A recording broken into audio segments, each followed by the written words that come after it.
Olá, pessoal, boa noite. Sejam todos bem-vindos a mais um dia do nosso Congresso Interdisciplinar. Eu sou a Tamires, sou professora do curso de Biomedicina aqui no campus sede em Maringá. A nossa primeira palestra da noite tem o título de Uma visão geral sobre as leucemias. E nós vamos receber o palestrante Caio Bellini. O professor Caio, ele já tem muita experiência na área da hematologia. Ele é especialista em hematologia clínica e laboratorial pela Academia de Ciência e Tecnologia. Ele já atua na área desde 2016, já foi responsável pelo setor da hemato no laboratório Seibin de Maringá. Também tem experiência como docente, até mesmo aqui na Uningá, e atualmente ele é supervisor do laboratório da Unimed, da nossa regional aqui da cidade. Ele foi responsável por fazer a elaboração do laboratório, por fazer a estruturação desde a planta. Então, o professor Caio ele tem muito conhecimento para compartilhar com a gente. E o título da palestra, né? Uma visão geral sobre as leucemias, um assunto muito importante, pois o laboratório de análises clínicas tem um papel fundamental no diagnóstico dessa doença. E o biomédico, o farmacêutico estão ali num papel central, fundamental, para dar um diagnóstico assertivo, para ajudar no tratamento e na cura desse paciente. Eu vou acompanhar vocês durante a palestra. Caso alguém tenha alguma dúvida, pode mandar no bate-papo que eu vou direcionar as questões de vocês, tudo bem? Professor Caio, seja muito bem-vindo ao nosso congresso e eu desejo uma excelente palestra a todos. Boa noite, obrigado, professora Tamires.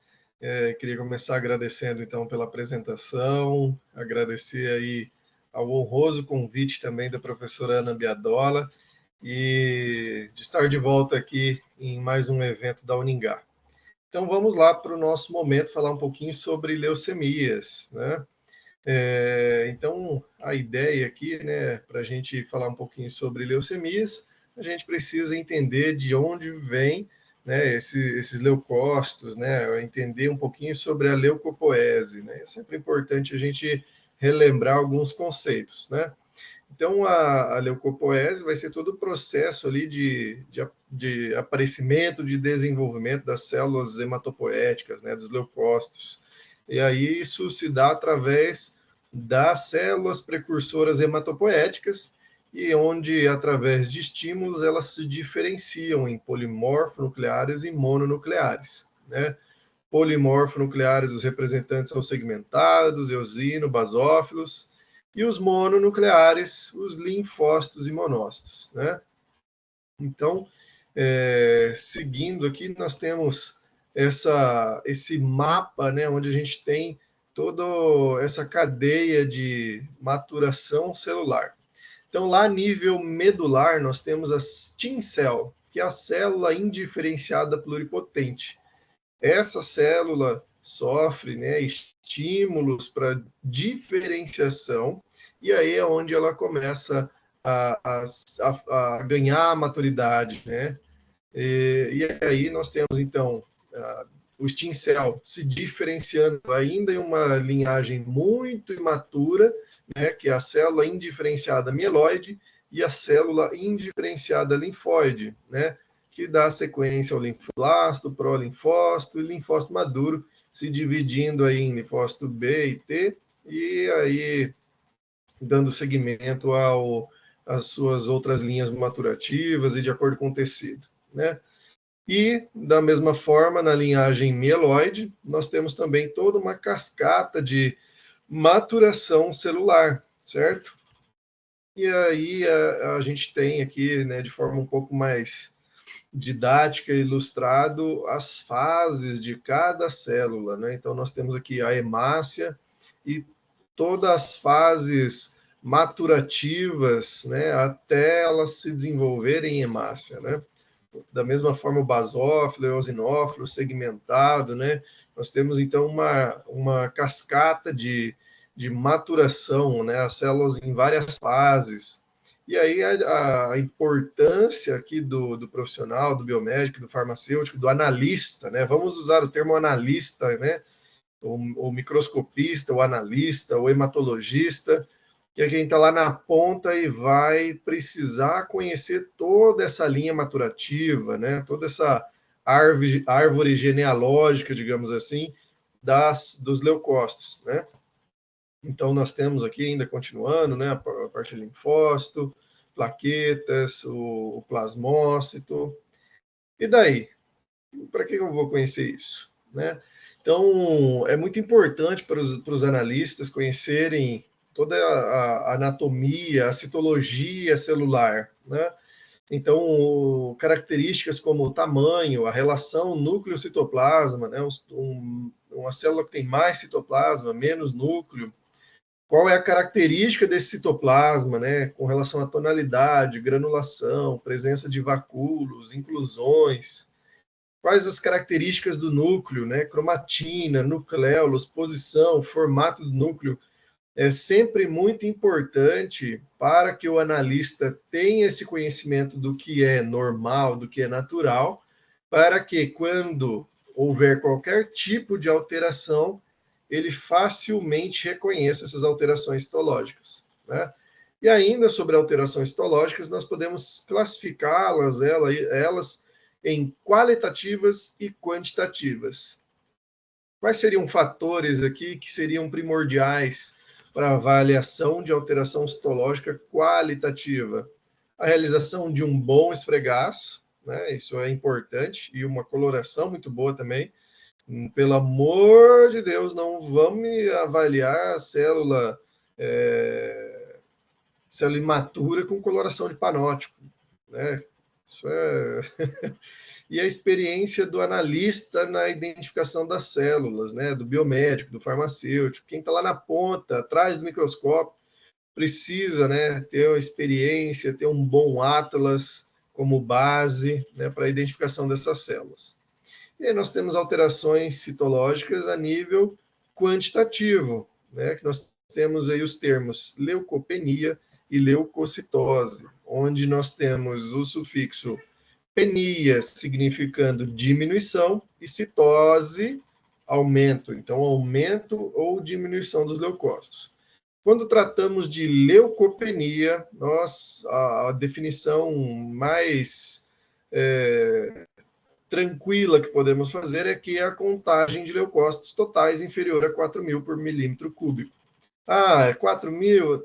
Isso pode variar de acordo com a região, de acordo com o valor de referência, tá? Então, em linhas gerais, leucopenia é considerada quando os leucócitos totais estão inferior a 4.000. Tem lugares que usa 4.500, 4.000, 3.500, e aí também temos as variações de acordo com faixas etárias, tá bom?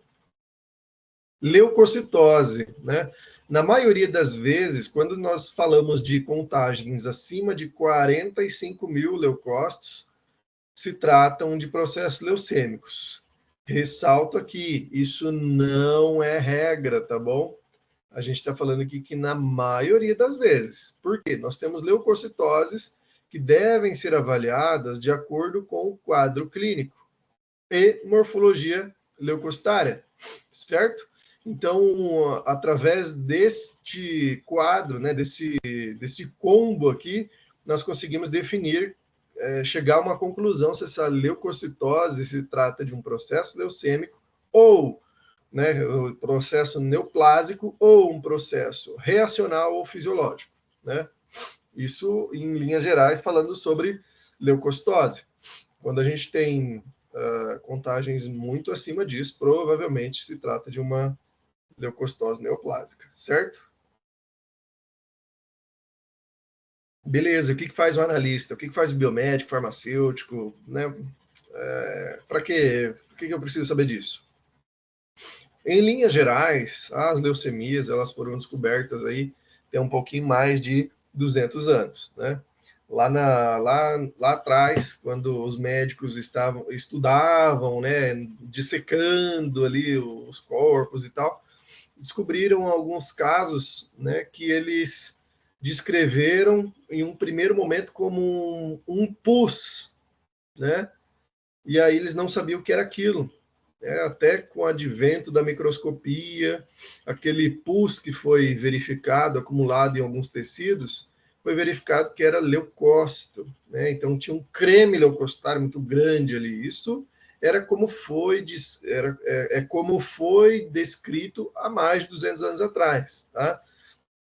E aí, com a microscopia e o avançar da tecnologia, nós entendemos hoje que a leucemia é uma neoplasia do tecido hematopoético, né?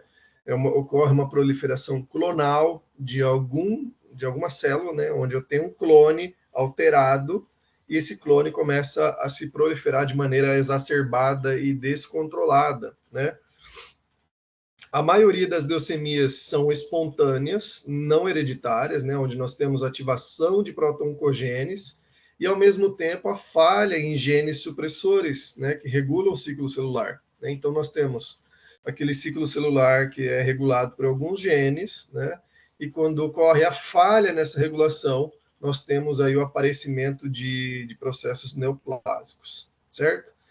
Mas se a maioria são espontâneas, que não estão envolvidas com fatores hereditários, quais seriam então esses fatores envolvidos no aparecimento e no desenvolvimento de uma leucemia, né? Nós temos aí, de acordo com o INCA, né, a maioria das alterações de neoplasia estão relacionadas com fatores ambientais, né? Então, poluição, exposição ocupacional, medicamentos, idade, né?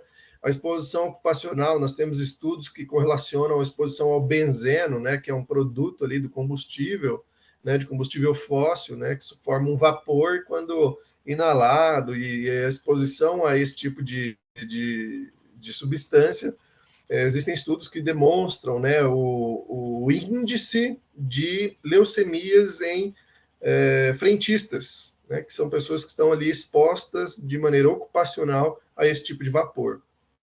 Certo? Então, junto, né, com esses fatores ambientais, nós temos, então, a perda dos mecanismos de reparo do ciclo celular, e aí, culminando, então, no processo neoplásico. Né? Então, nós temos a junção de fatores, não são fatores isolados. E ainda nós temos outras situações, né, que temos outras situações que também são causadoras, né, do aparecimento de neoplasias, né, como a exposição à radiação ionizante, quimioterapias prévias, a exposição ao benzeno, né, que eu falei, que está relacionado também à exposição ocupacional, síndrome helodisplásica e doenças com estabilidade cromossômica, né, como exemplo a síndrome de Down, certo? E aí nós temos também uma classificação para as leucemias. Nós temos uma classificação prévia antes de chegar em uma outra etapa de classificação, porque lembrem lá ali dos primeiros slides, né? A gente tem uma divisão em mieloide e linfóide, então nós temos a possibilidade de alteração e do aparecimento do clone leucêmico nas duas linhagens, certo? Mas antes de chegar nessa etapa, nós podemos classificar as leucemias em agudas e crônicas, né? As agudas, normalmente, elas estão aí ligadas a uma insuficiência da medula óssea, né? Nós temos uma exaustão da medula óssea, numa produção exacerbada de células, né? Normalmente tem uma instalação súbita, né, de alguns meses ou dias, né? Normalmente o paciente começa tem o relato, né, de alguns sintomas há poucos dias, há semanas, emagrecimento sem causa aparente e por aí vai. É um estado geral comprometido, né? Então esse paciente ele fica bem debilitado e um acometimento extramedular, né? Nós temos essa infiltração leucêmica dessas células leucêmicas para outros tecidos, né? E as crônicas, normalmente ela tem um quadro arrastado de meses ou anos até o diagnóstico, né? E normalmente, por conta dessa característica, essas leucemias crônicas acaba sendo um achado de exame, né? Aquele senhorzinho que está fazendo o exame de rotina, e aí quando, de repente, o analista, que é a figura de grande importância aqui, vocês, biomédicos, farmacêuticos, que estarão muito em breve na rotina laboratorial, né, na bancada, atrás do microscópio, vocês são as grandes figuras por trás desse achado, porque é vocês que vão trazer essa suspeita diagnóstica ou realmente esse diagnóstico para o médico, tá bom? E aí nós chegamos, então, nesses fatores que são determinantes para levantar essa suspeita que eu acabei de citar. Um profissional com experiência em citologia, isso é de extrema importância, né? Então, o quanto conseguirem se especializar, estudar, fazer cursos extras em citologia, em microscopia, isso será um diferencial para vocês no mercado. Um bom microscópio, isso é fundamental, né? Nossa ferramenta de trabalho é fundamental que seja um bom microscópio, né? Tem microscópio aí com lente riscada, cheio de óleo, que chega a dar dó, né? E aí nós precisamos cuidar da nossa ferramenta de trabalho, né? Que um bom microscópio também ele é determinante para uma boa leitura dessa lâmina. Um bom atlas de hematologia, né? Por mais que o conhecimento, por mais que, que a gente está estudando, se atualizando, é sempre bom ter um atlas ali de suporte, né? Para qualquer tipo de consulta. Por quê? Lembra ali daquela imagem que eu coloquei no começo, né, que eu brinquei ainda da árvore genealógica das células? No mundo real, diferente do que a gente aprende normalmente, as células não se diferenciam, ela não vira chave e ela é um prolinfócito, de repente ela é um linfócito. Ela não estala os dedos e vira uma outra coisa. A célula ela começa a se transformar, ela tem uma maturação do citoplasma, do núcleo, e o grande segredo aí é que nem sempre a gente vai conseguir ver essas células da melhor forma que a gente tem nos atlas, né? Então a gente precisa conhecer a fisiopatologia das leucemias, ter um bom microscópio, um bom atlas e estudar para garantir e ter experiência, porque nós vamos pegar muitas vezes nas lâminas células transicionais. Então ela deixou de ser um blasto, mas ela ainda não é um pró. Ela deixou de ser pró, mas ainda não é uma célula madura. Entenderam onde eu quis chegar? Isso é por pura experiência, onde a gente acaba chegando nesse nível de reconhecer essas células. E aqui eu trago essa célula bonitinha, que parece um coração. Isso aqui eu mesmo peguei, essa imagem é minha, tá? Eu que tirei essa foto. É só para a gente mostrar aqui um caso onde a gente tem uma proliferação bem exacerbada e mesmo assim encontramos amor aqui em meio a esse cenário, né?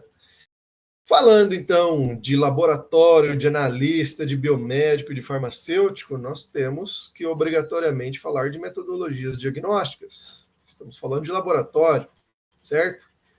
Então, nós temos alguns exames que estarão relacionados com o diagnóstico da leucemia.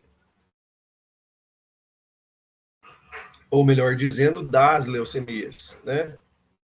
Então, o carro-chefe, o primeiro, o cara que vai dar a suspeita, é o hemograma, tá? Então, através do hemograma, o profissional, o biomédico, farmacêutico, o analista, ele vai levantar a suspeita, né? Então, é através desse exame que ele vai relatar para o médico, vocês, né, vão relatar para o médico aquelas alterações que foram visualizadas. O hemograma também vai servir para atestar a remissão pós-tratamento e rastrear recidivas também, né? Como assim atestar remissão e rastrear recidiva? Atestar remissão através do quê? O paciente fez o tratamento e aí ele vai continuar fazendo o hemograma para verificar se não está aparecendo nenhuma célula neoplásica mais ali naquele hemograma e rastrear recidivas no sentido de que, a partir do momento que esse paciente tratou, passaram alguns anos, ele está fazendo tratamento, parou de fazer o tratamento já e está fazendo acompanhamento, pode ser que ele tenha uma recidiva, pode ser que volte a aparecer aí células neoplásicas, né? Então, isso é o chamado de recidiva, quando a gente tem um retorno da doença. Em miúdos, é assim que a gente pode chamar. O mielograma, né? Ele vai fornecer, então, uma estimativa da celularidade medular, né? Ele vai dar uma visão, né?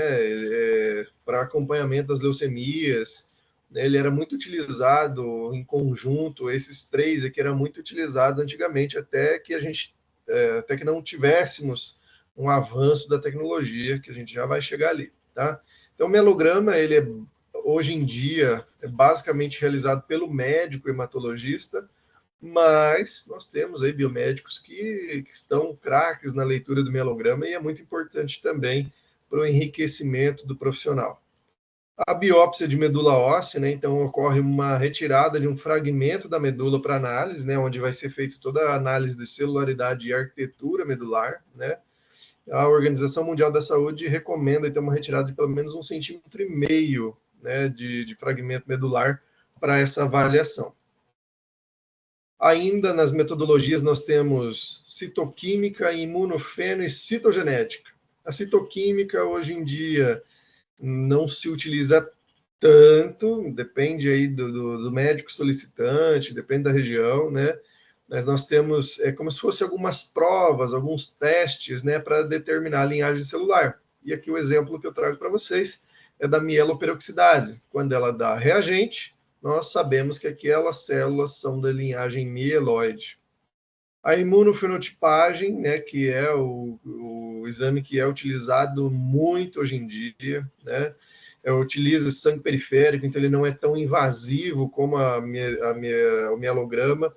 Mesmo assim, o mielograma é colhido, né, isso faz parte da rotina laboratorial, né, da rotina para o diagnóstico de leucemias, quando surge uma suspeita diagnóstica através do hemograma, certo?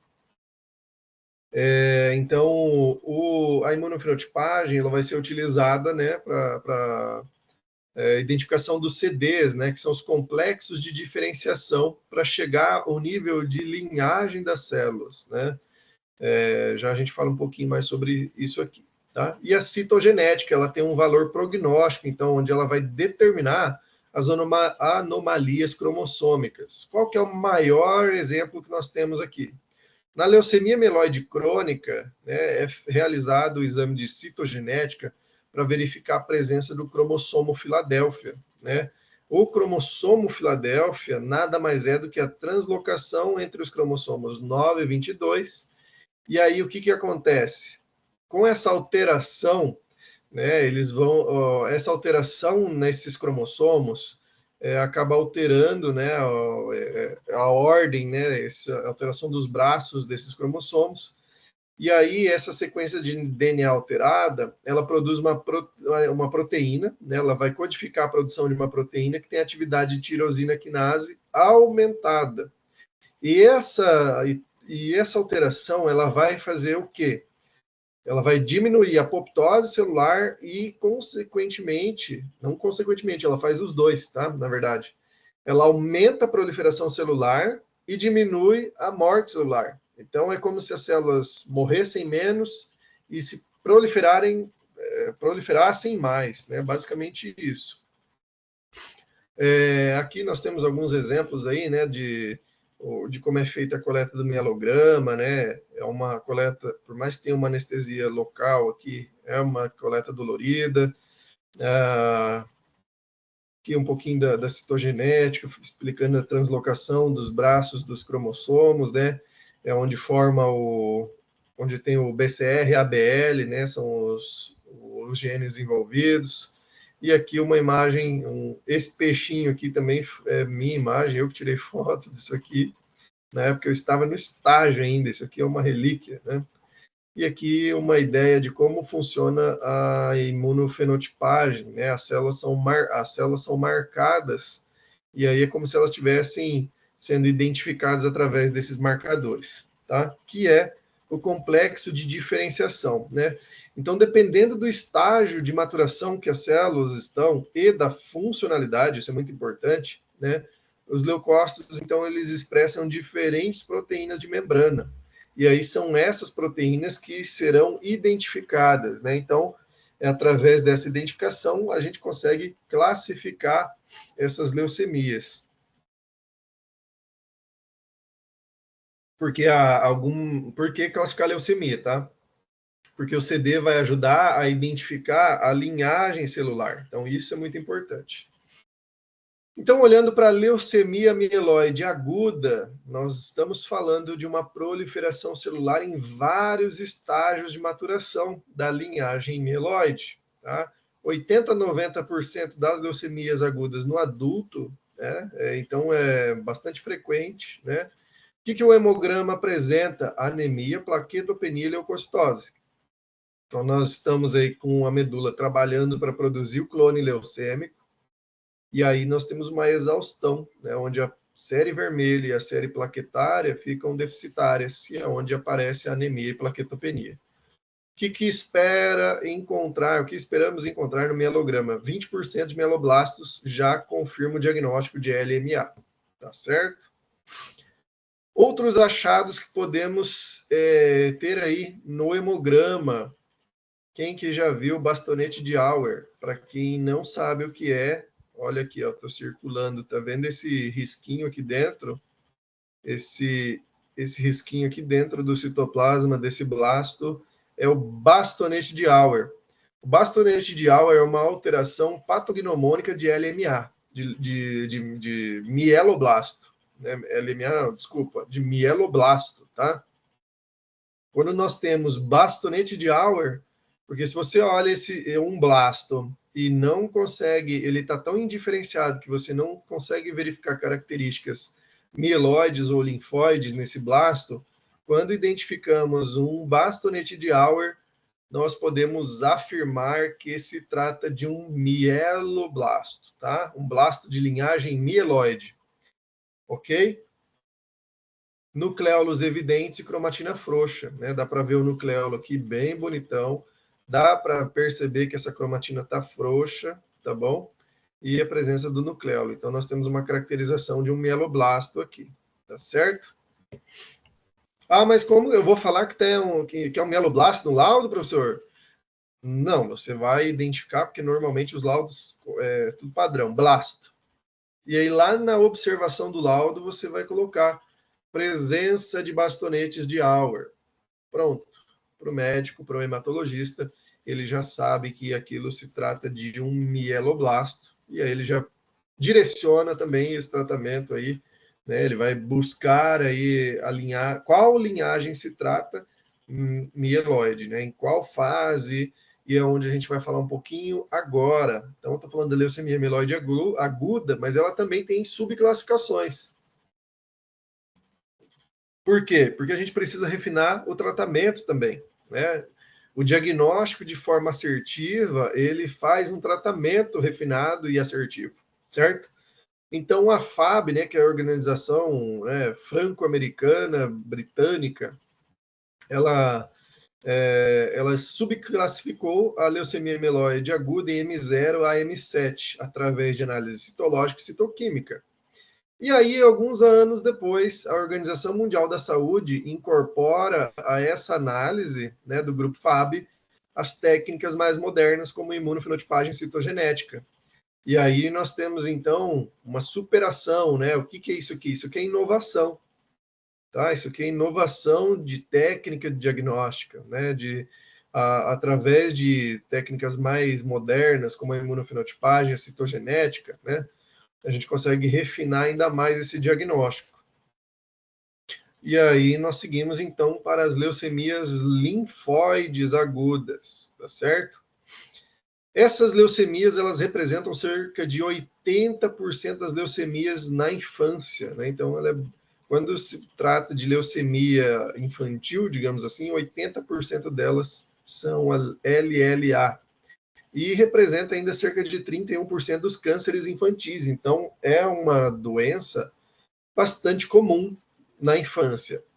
E o achado que teremos no hemograma? O que esperamos encontrar na LLA? Anemia, plaquetopenia, a presença de linfoblastos com a leucocitose. De novo, nós temos aí a exaustão medular pela produção de clones leucêmicos, e aí é onde nós temos o aparecimento de anemia e plaquetopenia. Tá, lembra do quadro que aparece dias, semanas? Nós temos aí um quadro de um paciente debilitado, começa a aparecer roxo, sangramento, sem explicação, e aí onde verifica-se no hemograma plaquetopenia, e aí já consegue enxergar linfoblasto, leucocitose. É importante que isso aqui é o quadro clássico, tá? Nem sempre o aparecimento de leucocitose, nem sempre vai ser uma leucocitose. Às vezes nós temos aí uma leucometria até dentro da normalidade, ou pouco aumentada. Quando eu falo leucocitose, não esperem só acima de 45 mil leucócitos, tá? A gente pode ter uma leucocitose abaixo disso, e a presença de linfoblastos e células imaturas aí. O mielograma, medula óssea, basicamente substituída por linfoblastos, né? Então, nós temos um aparecimento muito grande de linfoblastos nesse mielograma. E a imunofenotipagem vai servir para diferenciar, né? Ela vai permitir a diferenciação entre células B e T e qual que é o nível de maturação desses linfócitos. Então, isso é muito importante para o diagnóstico, porque isso vai ajudar no tratamento, na escolha do tratamento, qual o medicamento mais adequado para aquele perfil.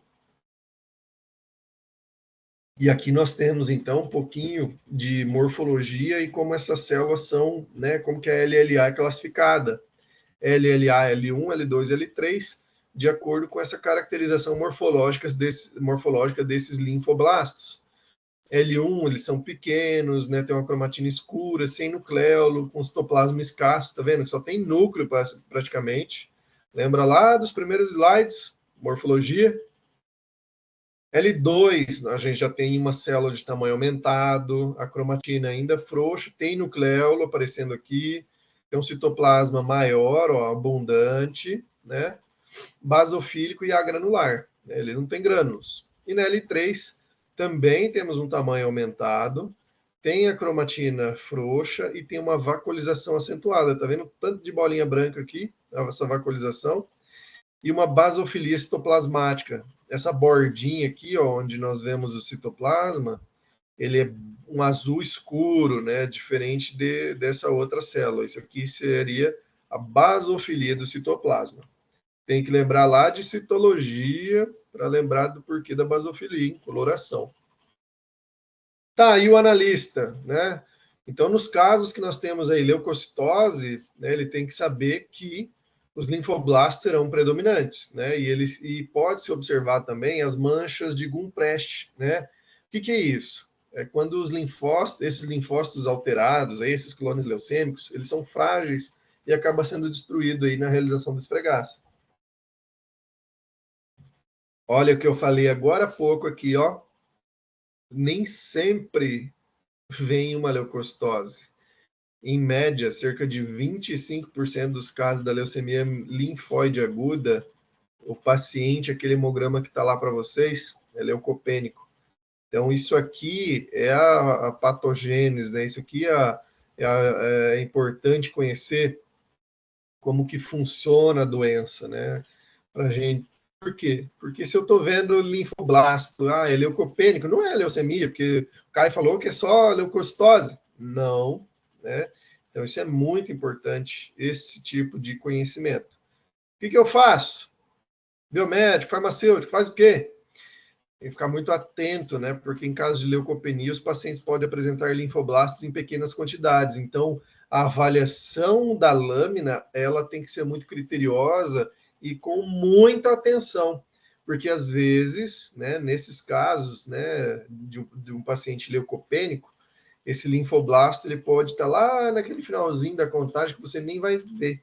Então é importante correr a lâmina, observar o padrão das células, né, para poder identificar aí linfoblastos que podem estar em pequena quantidade por conta da leucopenia. Então em linhas gerais, né, os leucócitos totais estão diminuídos, certo? E aí, a associação dos sintomas clínicos e hemograma pode levar, então, à sugestão de uma realização de um mielograma, que pode, então, confirmar essa infiltração de linfoblastos e uma possível fibrose medular. Essa fibrose vem da exaustão medular também, tá certo? Essa imagem está um pouquinho... a qualidade não está muito boa, mas dá para ver aqui, ó, o linfócito inteiro e uma mancha de Gumprecht, tá vendo? Isso aqui é estourado, um linfócito estourado. Né? Aqui a gente tem um linfócito ok, normal, e esses aqui estourados, ficam um roxo, né? É um material esparramado, certo? Seguindo, finalizamos aí a parte das agudas, vamos dar uma olhadinha nas leucemias crônicas. E aí, falando sobre a LLC, leucemia linfóide crônica. Então, é muito comum a gente usar essas siglas aqui, tá? Quando vocês estiverem aí na prática, vem o pedido médico, suspeita de LLC, LLA, vocês vão lembrar aí que quer dizer leucemia linfóide crônica, LLA aguda e por aí vai, tá bom? A LLC ela vai ocorrer em maior frequência em pacientes com idade média aí, né, de 70 anos. Lembra que eu citei lá no comecinho, o senhorzinho vai fazer a rotina, vê, estava emagrecendo, aí vai para o laboratório e encontramos um hemograma com anemia, plaquetopenia e uma leucocitose, que daí ela pode ser variável de 10 mil, aqui temos que olhar para o valor de referência do laboratório, que 10 mil, às vezes, está próximo do limite máximo, então tem laboratório que trabalha com 11.500, tá? Tem que se atentar a isso, a 150 mil. E aí também pode ser observada as manchas de Gumprecht nessa lâmina desse senhorzinho aqui, tá bom? E aí cerca de 10% desses casos apresentam uma anemia hemolítica autoimune que é confirmada com cumbis direto, né? Tem essa correlação. Então, aqui seria um caso de linfocitose com LLC, né? Nós temos aí a presença de alguns linfoblastos, né? Olha só como que a gente tem uma célula maior, um citoplasma um pouquinho... Desculpa, uma cromatina um pouquinho frouxa, né? Um núcleo com cromatina frouxa. Aqui embaixo, uma mancha de Gumprecht, tá bom? E a mancha tem que ser relatada, tá? Vocês têm que colocar lá na observação do laudo que foram visualizadas manchas de Gumprecht, tá bom? LMC, né, agora a mieloide crônica, né, a leucemia mieloide crônica, ela vai ser caracterizada pela proliferação de granulócitos, lembrem, mieloide, os granulócitos são de linhagem mieloide, em todos os estágios de maturação, então, aquela primeira lâmina que eu mostrei para vocês lá do neutrófilo, do bastonete, do meta, do mielo, do pró, tudo aquilo vai estar tudo em uma lâmina só. Então, aqui nesse exemplo, a gente consegue ver um pouquinho de cada... A gente tem, né, que eu brinquei da árvore genealógica, a gente consegue ver toda a linhagem maturativa dos granulócitos em uma leucemia mieloide crônica. E aí, o que vocês, biomédicos e farmacêuticos, que vocês, analistas, irão encontrar no hemograma? Uma leucocitose intensa, que pode variar aí de 50 a 200 mil, mas pode atingir até valores superiores a 600 mil leucócitos. Eu, particularmente, lembro de um caso, quando eu estava na bancada, né, um hemograma de um paciente que deu mais de 720 mil leucócitos. O equipamento não lia, tive que fazer uma diluição, né, para poder conseguir fazer a contagem de tantos leucócitos assim. A avaliação citogenética ela vai ser fundamental nos casos de leucemia mieloide crônica, porque tem mais de 95% dos casos de LMC existe a presença do cromossomo Filadélfia. Em mais de 95% dos casos, o responsável por esse aumento exacerbado na leucometria, nessa proliferação celular, é a presença desse carinha aqui, o cromossomo Filadélfia. Isso é muito importante, tá? Pô, cara, mas você está falando que 95% dos casos tem, ou mais, né? E esses outros 4, 5%?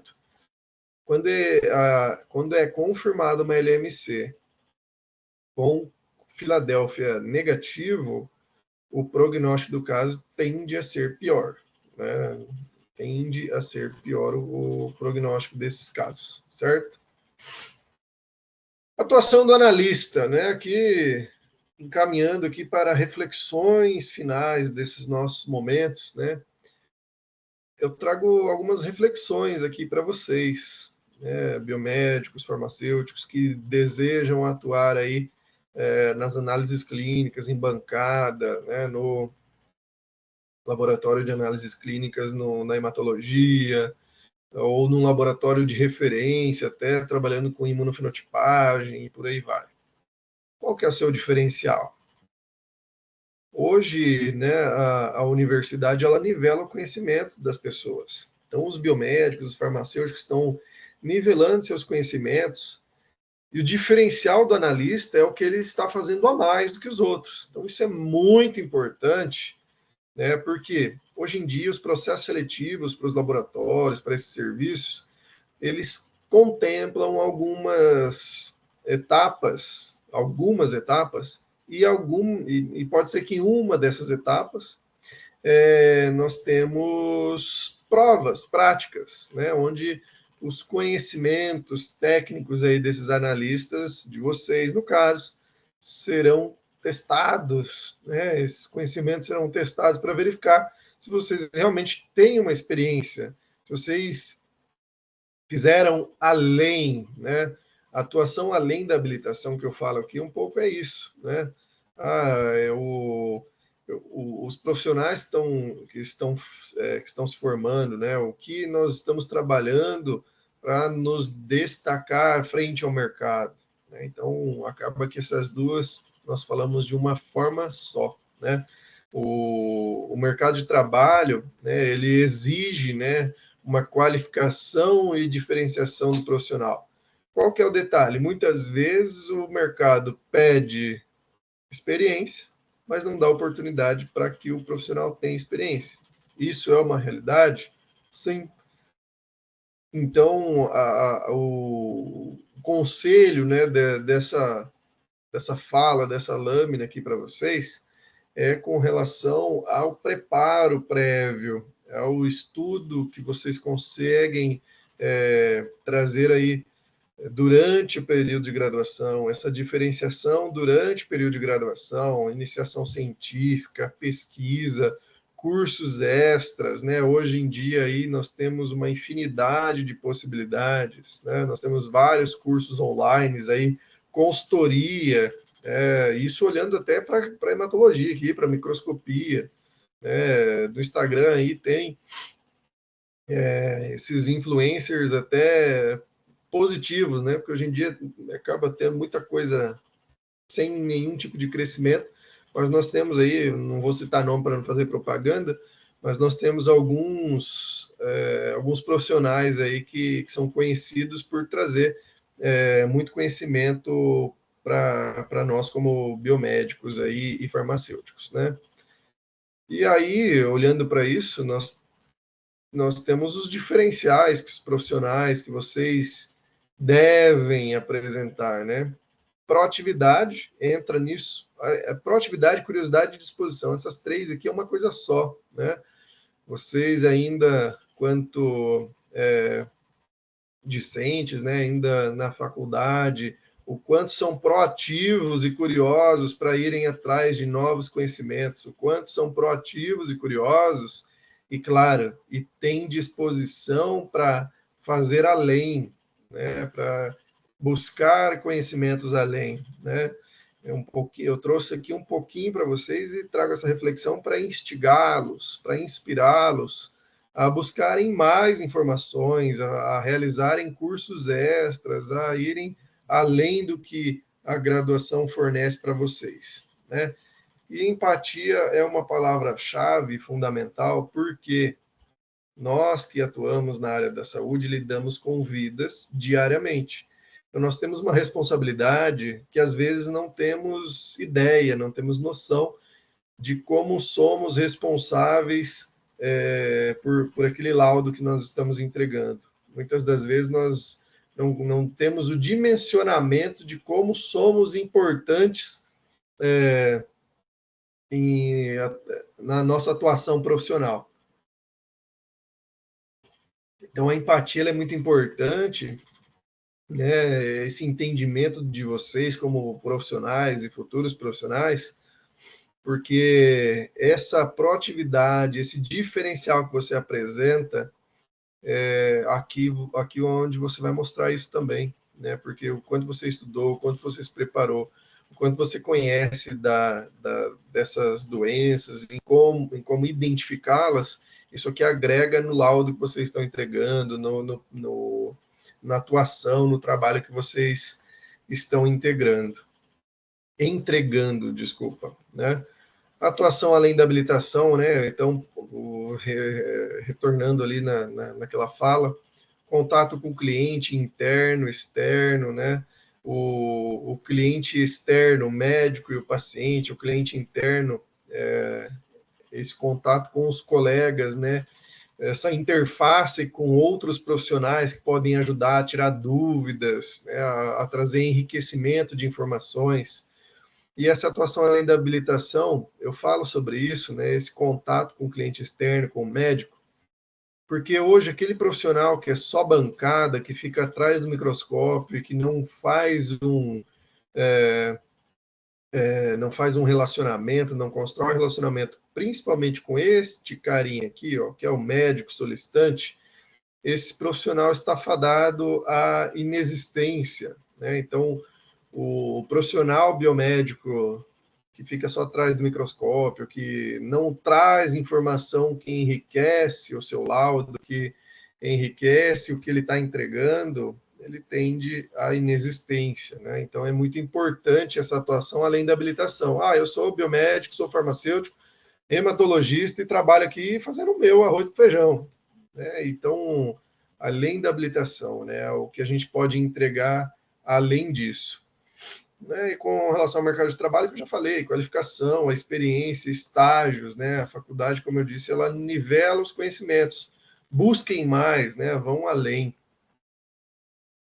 E aqui eu trago para vocês uma imagem para fechar, né, uma imagem muito bonita para fechar esse nosso momento, né, de uma leucemia mieloide crônica, bonita, né, eu sempre ressalto, né, bonita para nós que estamos olhando de fora, mas também precisamos ter empatia com uma situação muito delicada de saúde que este paciente está apresentando, né? Então, nesse caso aqui, o que eu citei para vocês, né, um paciente apresentando aí 720 mil leucócitos, né, com um percentual de blastos enorme, né, uma leucemia mieloide crônica clássica, onde nós temos toda a linhagem aparecendo, né, toda a linhagem mieloide aparecendo no nosso hemograma, uma anemia, né, aparecimento de eritroblastos por conta dessa anemia. E aí era isso que eu queria trazer para vocês, né? Então, professora Tamires, obrigado por esse momento. Queria agradecer a instituição, a professora Ana Biadola novamente pelo convite. E é isso. Professor Caio, nós que agradecemos, muito obrigada por ter aceito o nosso convite. Eu amei a palestra, uma belíssima apresentação, tenho certeza que foi muito esclarecedora e contribuiu muito com o conhecimento dos nossos alunos. Eu concordo 100% na sua fala sobre, né, o preparo, que a gente sempre tem que buscar se atualizar, não podemos ficar acomodados, e foi por isso que nós preparamos essas palestras com muito carinho, pensando mesmo para aprofundar o conhecimento, trazer assuntos relevantes para o nosso dia a dia, porque nós, como profissionais da saúde, temos muita responsabilidade nas nossas mãos, né? Estamos lidando aí diretamente com vidas e sempre precisamos aprimorar o nosso conhecimento. Então, eu agradeço demais, professor, eu amei a palestra, contribuiu muito para o nosso conhecimento. Muito Obrigado. obrigada. Pessoal, encerramos aqui então a nossa apresentação. Se vocês tiverem alguma dúvida, pode deixar aqui no bate-papo, que eu vou encaminhar as mensagens para o professor Caio. Muito obrigada pela presença de todos e uma excelente noite e um restante de congresso para vocês. Um abraço, até mais. Tchau, tchau.